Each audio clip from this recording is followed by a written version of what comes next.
शांति नहीं तब तक जब तक सुख भाग न नर का सम हो, नहीं किसी को बहुत अधिक हो, नहीं किसी को कम हो। न्यायोचित अधिकार मांगने से न मिले तो लड़के, तेजस्वी छीनते समर को जीत या कि खुद मर के। किसने कहा पाप है समुचित सत्व प्राप्त हित लड़ना,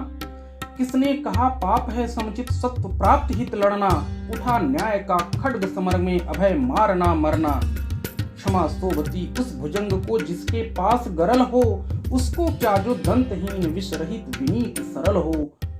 नमस्कार। कुरुक्षेत्र नामक प्रबंध रचना की इस श्रृंखला में आज हम आपको सुनाने जा रहे हैं तीसरा सर्ग। इस श्रृंखला के पिछले भाग में आपने इस रचना के दूसरे सर्ग को देखा, जिसमें पितामह भीष्म युद्ध के उपरांत युधिष्ठिर के भीतर उठे द्वंद्वों का समाधान प्रस्तुत कर रहे हैं। वे युधिष्ठिर जो समूचे महाभारत युद्ध के लिए स्वयं को जिम्मेदार मानते हैं और उनके भीतर इस बात के लिए अपराध बोध, आत्मग्लानि है कि उन्हीं की अधिकार लिप्सा के कारण इतना बड़ा रक्तपात हुआ है। लेकिन पितामह भीष्म उन्हें समझाते हैं कि युद्ध की चिंगारी भले ही किसी एक व्यक्ति के भीतर उसकी विद्वेष भावना या उसकी स्वार्थ भावना के कारण पैदा होती है, लेकिन उस चिंगारी को हवा देने का कार्य पूरा समुदाय कहीं न कहीं करता है। और जब पूरा समुदाय प्रतिशोध और द्वेष भावना से भर जाता है तो युद्ध की ज्वाला विस्फोट करती है और पूरे समुदाय को अपनी चपेट में ले लेती है। ऐसे में युद्ध धर्म बन जाता है और फिर इस युद्ध के लिए कोई एक व्यक्ति जिम्मेदार नहीं रह जाता, पूरा समुदाय जिम्मेदार होता है। इसी क्रम को आगे बढ़ाते हुए पितामह भीष्म तीसरे सर्ग में बताते हैं कि तलवार के बल पर स्थापित शांति समाज में अधिक दिनों तक नहीं टिकी रह सकती है। कहीं न कहीं उसके नीचे एक विद्रोह भावना धधकती रहती है और अवसर पाकर वह प्रस्फुटित हो जाती है। समाज में अस्थायी शांति तब तक नहीं स्थापित हो सकती जब तक समाज के प्रत्येक सदस्य को समानता का हक न मिले, उसके साथ न्याय न हो, उसको बराबर का अधिकार न मिले।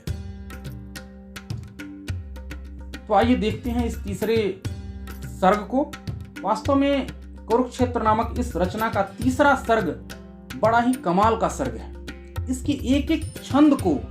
सूक्तियों के रूप में उपयोग किया जाता है। लोग अपने वक्तव्यों में इन सूक्तियों का प्रयोग करते हैं। वैसे तो पूरा कुरुक्षेत्र नामक यह काव्य ही महाभारत युद्ध के बहाने युद्ध और शांति के चिरंतन द्वंद्व को प्रस्तुत करता है, लेकिन तीसरे सर्ग में जिस प्रकार से कवि ने अपने विचारों को बेबाक रूप से व्यक्त किया है, उससे कवि के युग बोध या उसकी युग दृष्टि का पता चलता है। पर साथ में यह भी समझने योग्य है कि इस सर्ग में व्यक्त विचार जितने युगीन रूप से प्रासंगिक हैं, उनकी सार्वकालिक प्रासंगिकता भी उतनी ही है। आप ध्यान से देखेंगे तो तीसरे सर्ग में प्रकट विचारों में मार्क्सवाद के आलोक में समाजवाद का स्पष्ट स्वर सुनाई देगा आपको, लेकिन इससे अलग हट करके आप देखें तो कहीं न कहीं ये बातें चिरंतन रूप से सत्य हैं, हर समय के लिए सत्य हैं। तो आइए देखते हैं रामधारी सिंह दिनकर के इन बेबाक विचारों को।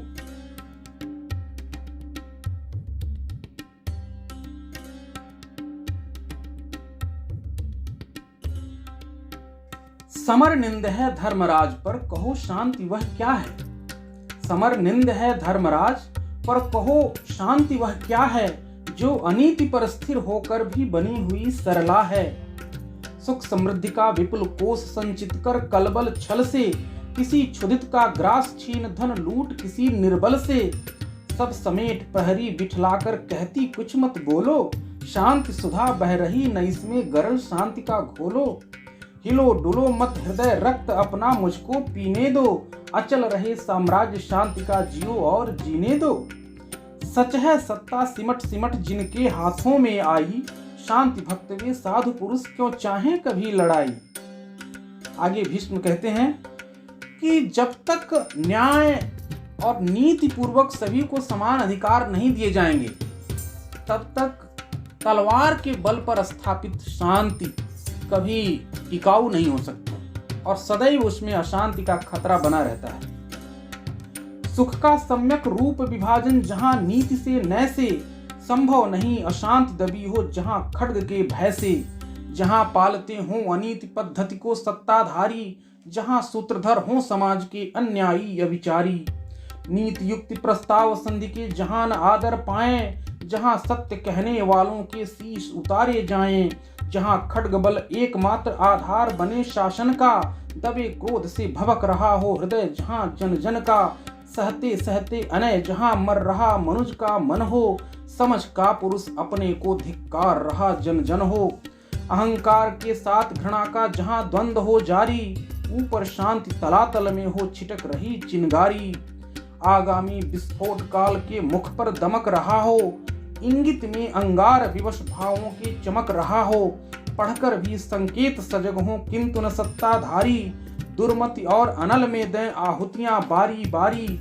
कभी नए शोषण से, कभी उपेक्षा, कभी दमन से, अपमानों से, कभी कभी सर्वेधक व्यंग वचन से,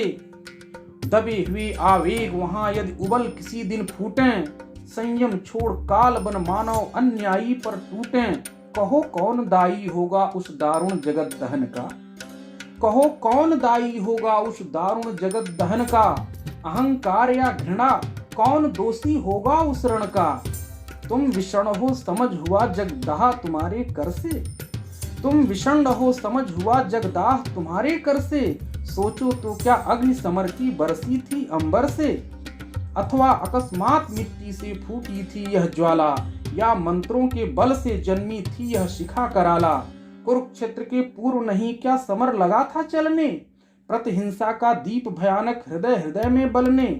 शांति खोलकर खड्ग क्रांति का जब वर्जन करती है, तभी जान लो किसी समर का वह सर्जन करती है,